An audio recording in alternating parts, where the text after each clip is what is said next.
Coincidence, the state was struck on the 16th anniversary of Hurricane Katrina. Ida has now been downgraded to a tropical storm as it continues its charge across the United States.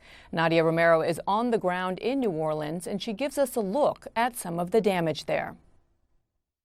You can see the destruction behind me. Let's take a walk as we go down this street, which is normally a very nice neighborhood, but it's just been trashed by all of these trees. And this here, you can see this lamp here that's slanted over on top of this car. You can also see these power lines. This is the reason why we have more than 1 million people without power all across Louisiana. And it's also why many of them will remain without power for at least a couple of days, if not weeks, because there's an order of how they have to do things. So first you have to wait for the storm to pass. We've made it to that mark. Now day 2 is going out and assessing the damage, and then you have to clear the debris. So what will it take? What kind of equipment will you need to move these power lines, move this car out of the way, move these big trees, these palm trees that are on the ground?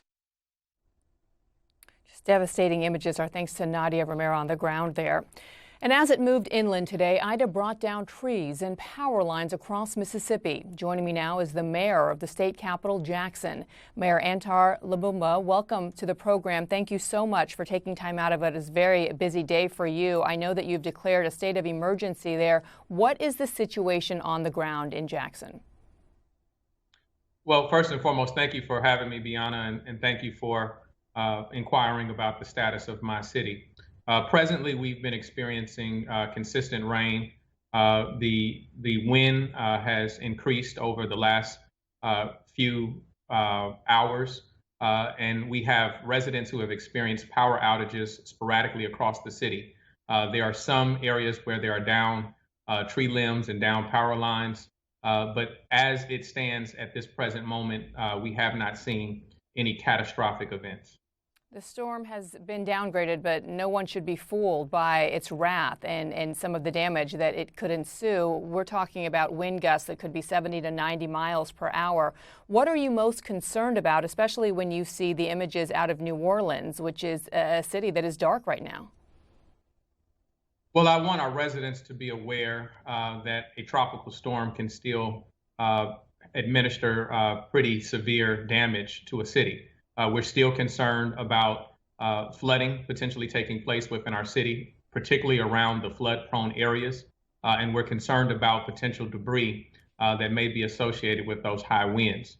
We're advising our residents that they should not go into standing water, don't walk, swim, or drive in that standing water, and we're asking that any resident that lives in a flood-prone area that they seek higher ground, and that has been our advice over the last couple of days. We've been issuing sandbags since yesterday morning, and we continue to have our public works, our police department, and our fire departments out, not only assessing danger, but trying to mitigate the threats. As of now, though, no signs of major power outages, correct? Well, we have sparse power outages across the city. But as it stands presently, the majority of our residents still have power. We know that we're not out of the woods yet, and so we're maintaining the discipline that we've asked our residents to maintain throughout this storm event. And we are expecting to hear from President Biden on Storm Ida and talking about some of the aftermath there. The images that we've seen are just horrific in parts of Louisiana. I know that you've been in touch with the White House as well.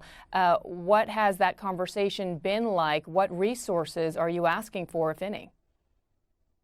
Well, I'm fortunate to have been invited to a call that will take place shortly. So, I'm grateful that the White House is concerned about the impacts across the coastal states. To date, I don't know what that conversation will entail, but I want to be supportive and continue to ask for resources that help support not only our residents in the midst of this storm, but make certain that we build ourselves to be more resilient going forward. As it has been well documented, the city of Jackson has a very fragile infrastructure, particular as it pertains to our water infrastructure. And so, fortunately, we have not experienced any devastating impact to that infrastructure thus far.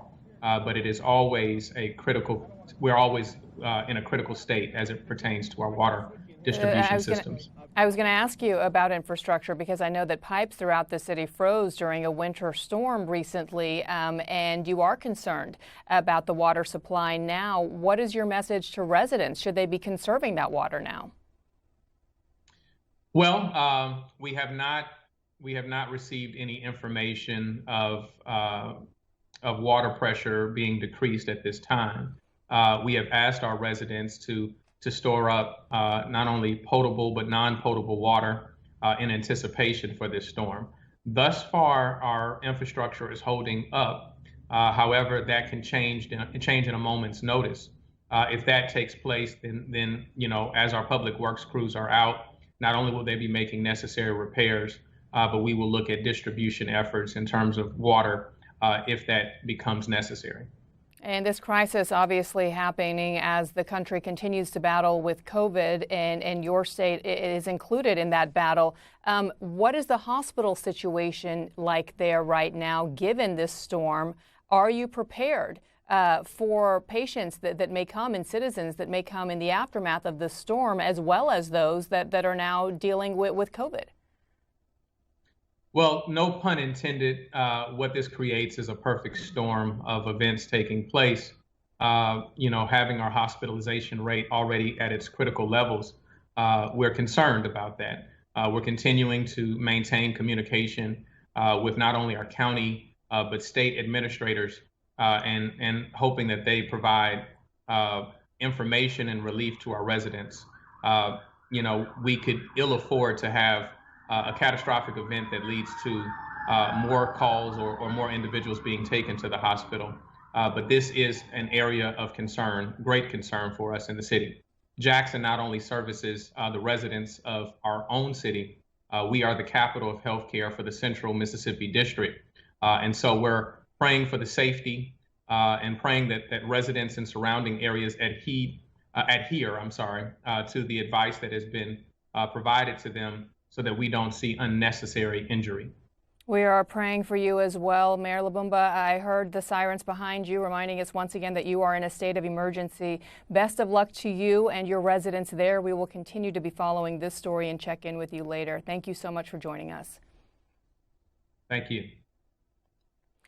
Well, while the U.S. mounts an effort to control the damage at home, in Afghanistan, the chaos continues. As many as 5 rockets were fired at Kabul airport just this morning. What you're seeing now is the car reportedly used as a platform for those rockets. They were intercepted by a U.S. defense system. Meantime, CNN has been told that 10 members of one family, mostly children, were killed in a U.S. drone strike that targeted a suspected ISIS-K suicide bomber.